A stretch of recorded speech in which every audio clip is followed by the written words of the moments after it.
Bonjour et bienvenue dans cette nouvelle édition du Morning News. Au sommaire de l'actualité, la Commission électorale de la République démocratique du Congo annule certains résultats des élections législatives et scrutins locaux en raison notamment de cas de fraude. Des partis de l'opposition réagissent et estiment que les irrégularités relevées remettent également en question la crédibilité de l'élection présidentielle. L'accord entre l'Éthiopie et le Somaliland sur le port de Berbera, la Somalie qui dénonce une violation flagrante de sa souveraineté sur un territoire séparatiste non reconnu par la communauté internationale, annule l'accord qui devait permettre à l'Éthiopie d'avoir un accès à la mer Rouge. La crise de l'électricité en Afrique du Sud, Eskom, l'entreprise qui produit 90% du courant consommé dans le pays, ne parvient toujours pas à répondre à la demande. Gros plan à suivre dans ce journal sur cette crise énergétique et les réponses que compte apporter le gouvernement. Alors que les résultats des élections législatives, provinciales et municipales partielles qui se sont tenues le 20 décembre 2023 sont toujours attendus en République démocratique du Congo, la commission électorale a annoncé samedi avoir procédé à l'annulation du vote pour les députations nationales et provinciales, dont 2 circonscriptions en raison d'irrégularités. Autre décision, l'annulation des suffrages obtenus par 82 candidats aux législatives provinciales, mais aussi aux municipales partielles, à cause notamment de fraude. Une large majorité des candidats concernés sont issus de la coalition au pouvoir. Karine Selvam. Nouveau rebondissement en République démocratique du Congo. Dans la nuit de ce vendredi au samedi 6 janvier, la CENI a décidé d'annuler plusieurs votes en faveur d'au moins 82 candidats aux élections législatives, provinciales et municipales partielles qui se sont toutes tenues le 20 décembre dernier, simultanément aux élections présidentielles. Une décision qui a eu pour conséquence le report de l'annonce des résultats à une date ultérieure. Si les élections constituent l'un des piliers de la démocratie, les actes frauduleux dénoncés par la clameur publique et documentés par la suite par la CENI ont le potentiel de remettre en cause le bon fonctionnement de notre jeune démocratie. C'est la raison pour laquelle la CENI accorde une importance particulière aux conclusions de cette commission d'enquête.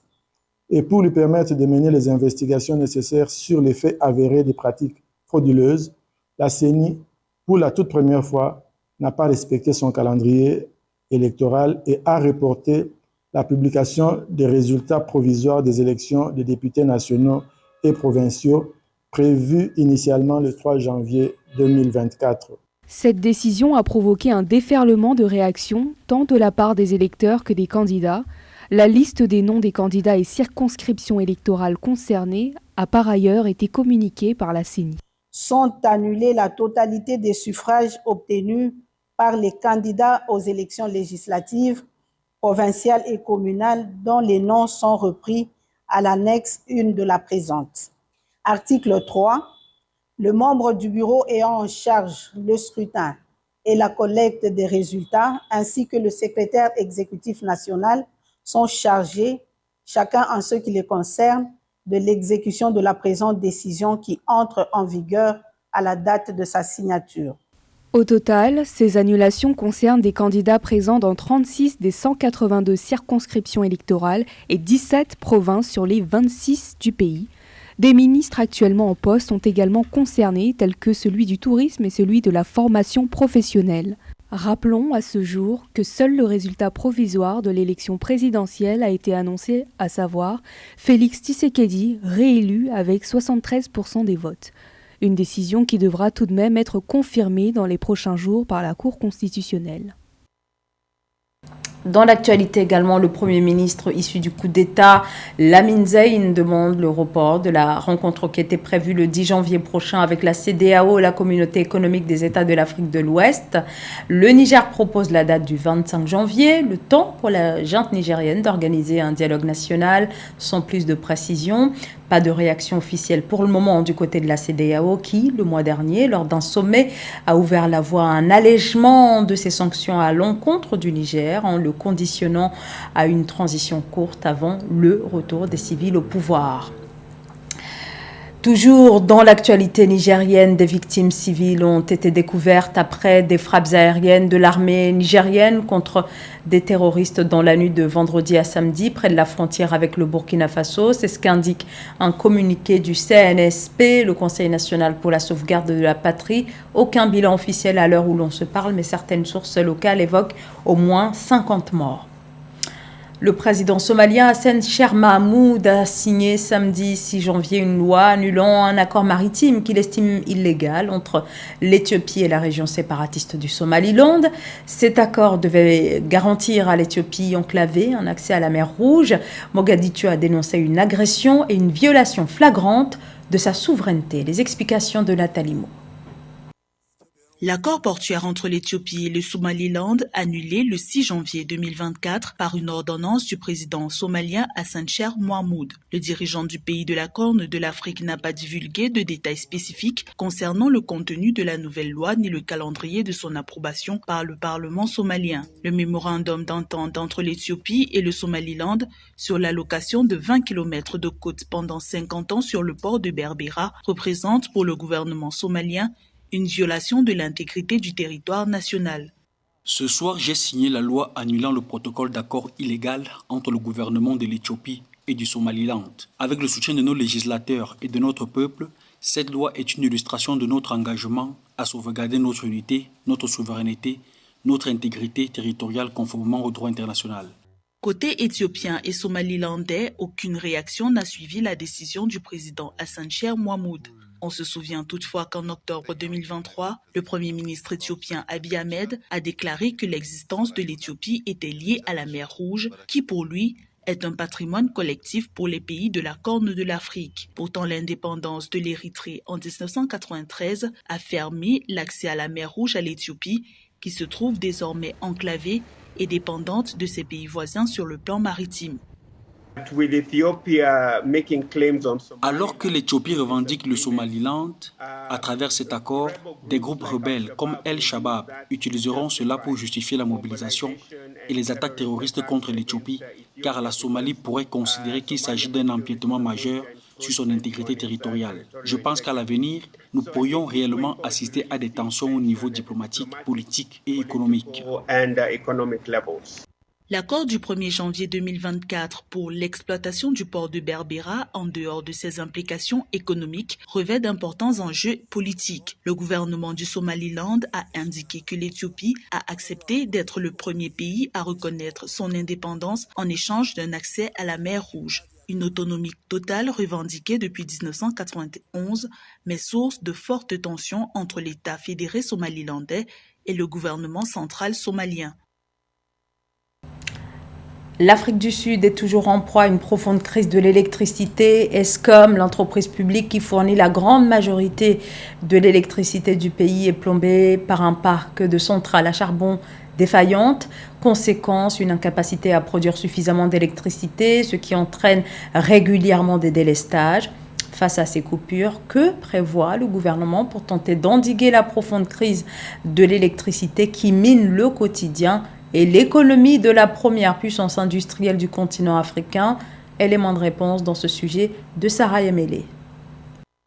En Afrique du Sud, le ministère des Entreprises publiques et le ministère de l'Électricité ont signé le 5 janvier 2023 un protocole d'accord afin de clarifier leurs responsabilités respectives concernant la Commission sud-africaine d'approvisionnement en électricité Eskom et la résolution de la crise énergétique dans le pays.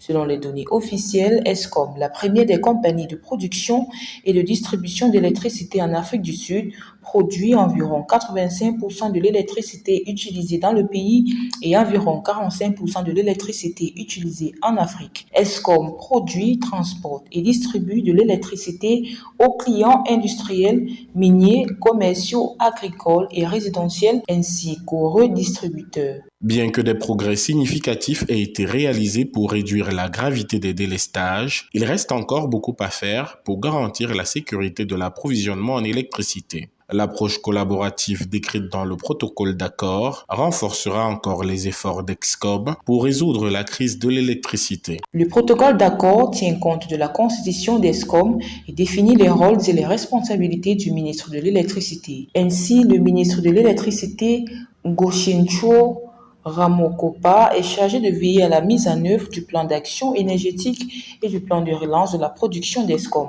Selon le ministre de l'Électricité, le gouvernement multiplie les investissements, notamment dans le secteur nucléaire, pour une production supplémentaire de 2500 MW d'ici 2033 afin de répondre aux questions de sécurité nationale et de souveraineté énergétique.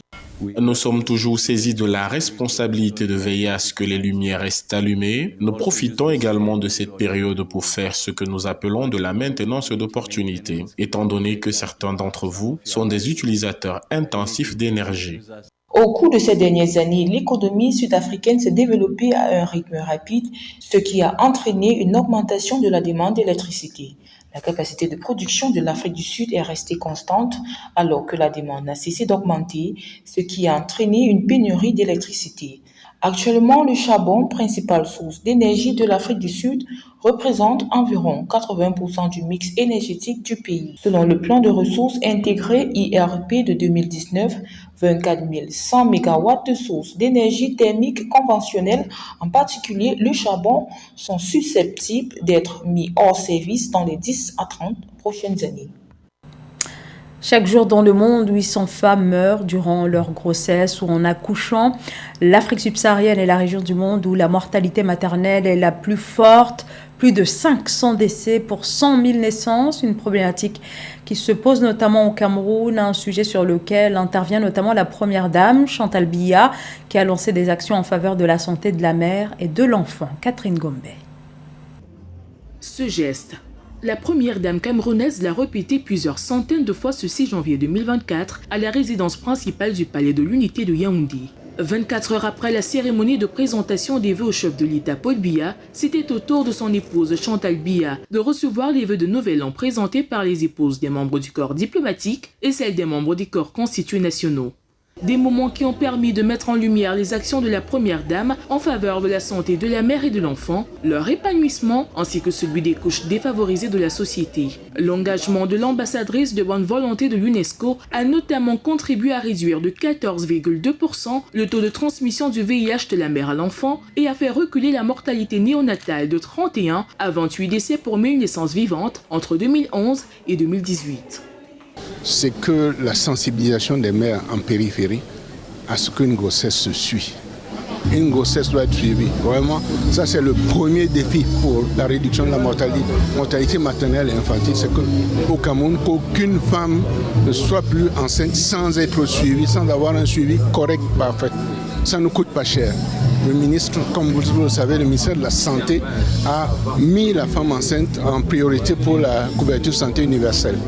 D'après les prévisions de l'Union africaine, la population totale de l'Afrique atteindra près de 2,5 milliards d'habitants d'ici 2050, faisant ainsi de l'Afrique le continent le plus riche en termes de capital humain. Seulement pour cette population, l'accès aux soins de santé sera un défi majeur pour le développement durable du continent. La première dame Chantal Biya ne ménage pas ses efforts pour faire du Cameroun une référence en matière de santé et de reproduction dans la sous-région Afrique centrale. Ceci passe notamment par son plaidoyer et ses nombreux investissements dans le domaine de la recherche médicale. Le plaidoyer de la première dame continue pour que les ressources soient toujours mobilisées, pour que et la mère enceinte et la jeune fille en âge de procréer et les nouveau-nés bénéficient des meilleurs soins qui soient. À terme, la vision de la première dame est qu'aucune femme ne décède en couche de cause évitable. Pour ce faire, elle a initié plusieurs projets tels que le Centre Mère et Enfant de la Fondation Chantal Biya qui a vocation à suivre la grossesse et l'enfant jusqu'à ses 2 ans, et du Centre de recherche et d'application en chirurgie endoscopique et de reproduction humaine de Yaoundé. Encore quelques jours avant le coup d'envoi de la compétition, la 34e édition de la Coupe d'Afrique des Nations de football qui se déroulera du 13 janvier au 10 ou au 11 février en Côte d'Ivoire avec 24 sélections engagées. Le tournoi va se disputer dans 5 villes.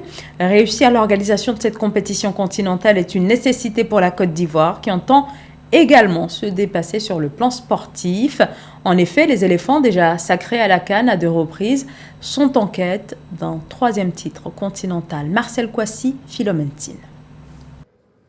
En attendant d'ouvrir le bal face à la Guinée-Bissau le 13 janvier 2024, la Côte d'Ivoire, pays hôte de la 34e édition de la Coupe d'Afrique des Nations de football, est confiante quant aux performances et à l'état d'esprit des éléphants. S'exprimant lors d'une conférence de presse tenue le 5 janvier 2024, le sélectionneur de l'équipe nationale de Côte d'Ivoire, Jean-Louis Gasset, se félicite des résultats positifs du stage des éléphants. C'est un match amical, c'est un match qui finit un stage qui s'est très bien passé. On voulait être dans les conditions de Cannes. On voulait souffrir par le travail, par la chaleur, et voir comment le groupe réagissait à l'effort. Et tout a été extrêmement positif. Le bon état d'esprit, il est là. Il est là. Il est dans les moments un peu plus compliqués de dire mais il y a un match dans 3 jours et c'est peut-être toi qui vas le faire gagner. Il faut qu'on arrive à cet état d'esprit-là collectif pour qu'on arrive à faire de grandes choses. Au regard de la liste des 27 joueurs confirmés le 3 janvier 2024 par Jean-Louis Gasset, les joueurs de la sélection ivoirienne qui pour certains disputent pour la première fois la CAN et à domicile bénéficient de l'expertise des plus anciens.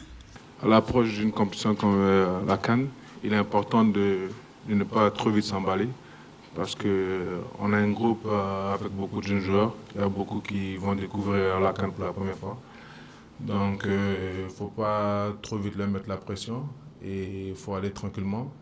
Et ne pas être prêt avant ou après, mais être prêt au bon moment. On est chanceux d'être ici et les joueurs que le coach a choisis pour mener cette mission aussi importante. Donc, à nous de savoir saisir cette chance-là, cette opportunité-là et de tout donner. Et jouer une CAN dans son pays, on n'a pas besoin d'expliquer à qui que ce soit l'importance que c'est. Après un séjour de 5 jours à San Pedro, les éléphants de Côte d'Ivoire ont regagné leur base à Abidjan pour les derniers ajustements avant le début du tournoi continental prévu le 13 janvier 2024. Et c'est la fin de ce journal. Merci à vous de nous avoir suivis. Restez avec nous sur Africa 24.